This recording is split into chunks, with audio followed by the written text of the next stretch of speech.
Cuanto más nos fijamos en los demás para servir, más abrimos el camino de ser y de actuar libres y felices.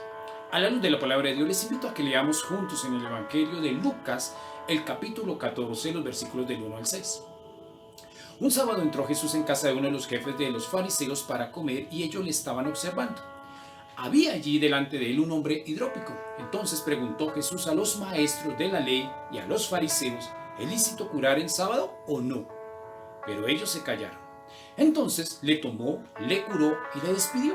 Y a ellos les dijo: ¿a quién de vosotros se le cae un hijo o un buey a un pozo en día sábado y no lo saca al momento? Y no pudieron replicar a esto. Con esta maravillosa página de buenas noticias, el paso liberador de Jesús por la vida de un hombre hidrópico nos permite aprender nuevas lecciones sobre el sentido de la misericordia. En esta ocasión, la liberación del sufrimiento y del mal es para un hombre, en casa de un jefe de sinagoga en día sábado. Este evento ya se había experimentado con una mujer que estaba encorvada y participaba el día sábado en la sinagoga, lugar de oración y escucha de la palabra de Dios. Pero en casa de este jefe de la sinagoga, Jesús es quien pregunta si es lícito o no curar. Pues un dato interesante, porque parece que Jesús quiere saber si los fariseos habían aprendido la lección, pues ya tenían algunos argumentos en la experiencia y la liberación de la mujer encorvada. Sin embargo, la pregunta y los argumentos del maestro los deja callados, han quedado atónitos, no están como en la capacidad de responder ni de refutar. Pero miremos algunos detalles de esta página. La enfermedad de este hombre que estaba delante de Jesús en el mundo antiguo se conocía como hidropesía. Hoy nosotros la conocemos como edema. Esta enfermedad consiste en que la persona sufre de hinchazones en algunos órganos del cuerpo que al ir creciendo gradualmente pueden llegar al corazón causando la muerte repentina. En el mundo judío, quien tuviera esta enfermedad tenía un doble mal, algo más grave incluso que la misma lepra, porque no solo causaba desespero por el sufrimiento del dolor del hinchazón, sino que además por causa de no tener los medicamentos adecuados, el enfermo estaba en permanente incertidumbre en la espera de la muerte. Adicional a este dolor y a ese desespero físico, la persona enferma tenía incluso también la carga religiosa y social, la carga familiar, debido a que esta enfermedad de hidropesía era catalogada como un efecto de maldición o de castigo. De esta manera cruel, la persona con hidropesía era rechazada familiar, religiosa y socialmente. Para este tiempo, incluso antiguo, existían algunos recursos, sí, que facilitaban que el dolor del enfermo aliviara un poco, pero lo sorprendente era que aquellos medios se prohibía practicar en el día sábado, lo cual causaba que estos enfermos no la pasaran muy bien en un día en el que se debía practicar la misericordia en favor de los más necesitados y de los enfermos. Las reglas implacables y rigurosas de la ley y del día sábado como institución lo impedían. Algo muy curioso, porque el sábado celebra en el mundo judío el descanso de Dios, reflexionando sobre la plenitud que Dios concedió a la creación. En efecto, el día sábado se convertía en un día especial donde todo lo que se hacía debía ser imagen de Dios, se practicaban las cosas de Dios. Precisamente sobre esta base Jesús pregunta si es lícito o no curar al enfermo de hidropesía. Y preguntar sobre si era lícito era cuestionar, indagar si era o no el querer de Dios.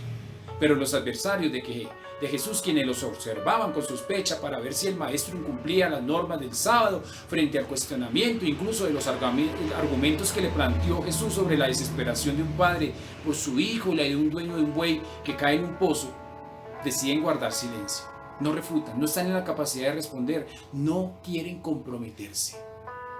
En ambas imágenes Jesús deja claro algo: que si somos capaces de hacer cualquier cosa por salvar la vida de un hijo, de protegerlo, de ayudarlo, aun cuando haya que superar cualquier norma, cuanto más Dios, que como Padre no solo ha creado al hombre y a la mujer, sino que además lo cuida, lo protege y le ha dado todo su amor, su misericordia. Por eso Jesús, sabiendo que la misericordia de Dios va más lejos que la ley de Dios y cualquier otra norma, entonces decide realizar 3 acciones concretas sobre este hombre enfermo de hidropesía. Lo tomó, lo curó y lo despidió, mostrando que lo que no es lícito es ignorar a una persona. La primera acción indica que entró en contacto con este hombre para ayudarlo.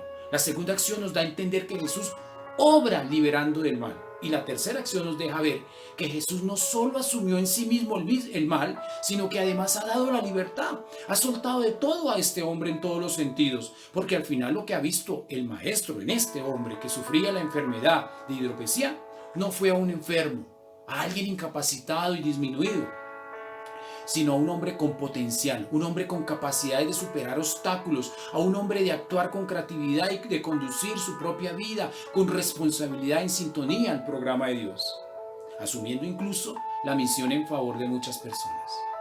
Así que Dios nos ve de una manera grandiosa, de una manera diferente a como muchas veces nos vemos a nosotros mismos. Dios nos ve más lejos y más profundo de lo que nosotros podemos imaginarnos. Algunos solo ven en las personas pecado, fracaso, enfermedad, castigo, maldición, pero Dios nos ve con misericordia. Dios nos ve con amor, con potencial, con capacidades para llegar lejos, pues su misericordia no soporta el sufrimiento y el dolor de sus hijos, y por eso viene siempre a tender su mano para que empecemos a caminar hacia una nueva vida. De manera que estas acciones liberadoras y amorosas de Dios pues nos permiten observar que el día sábado no es para esclavizar, ni para imponer, ni tampoco para prohibir, sino que es para celebrar el paso a la vida, la plenitud de vivir en libertad, de vivir a fondo el sentido del sábado como día especial para Dios. Pues lo mejor que podemos hacer, no solo en sábado, sino todos los días, para honrar y cuidar la imagen de Dios, es practicar lo que Dios hace con nosotros. Por supuesto que algunas personas, frente a la condición física de otras personas, actúan de un modo indiferente. Algunos se sienten condicionados, comprometidos, porque solamente miran sus prioridades, andan en sus propios afanes, que llegan a hacerse incluso inconscientes del sufrimiento y el dolor de quienes están en su entorno, en su realidad. Hay algunos que se escudan incluso en formalidades o en excusas, actuando con rigor y con la disculpa de estar sirviendo a Dios, pero en realidad provocan que otros carguen con sus enfermedades y necesidades, porque se deja a un lado la práctica de la solidaridad, del amor fraterno y la comprensión. Por eso es importante tener la actitud de mirar más lejos a las personas, superando la superficialidad, para desarrollar la capacidad de tender la mano, para sacarla de su situación, a fin de que con la ayuda de Dios aquella persona pueda descubrir en sí misma su libertad, pasando a la otra orilla, donde puede crecer y actuar de un modo auténtico y creativo, siendo dueño de sí mismo y en sintonía con el programa y la misión de Dios. Por tanto, la vida de una persona es más importante y está por encima de cualquier otra cosa, hasta de las instituciones más sagradas. Lo lícito para Dios no es ignorar a la persona, sino por el contrario, es la libertad. Es poner el amor como objetivo primero y principal, para que estando siempre prontos y dispuestos a actuar con esa misma libertad y responsabilidad, lo hagamos en favor de los demás, superando los obstáculos, superando las críticas y las sospechas. Es necesario recordar siempre que quien es libre y se siente amado por Dios, piensa solamente en liberar y amar sin medida y sin ningún condicionamiento. Soy Luis Fernando Cáceres, teólogo. El buen Dios les continúe bendiciendo. Feliz y bendecido día.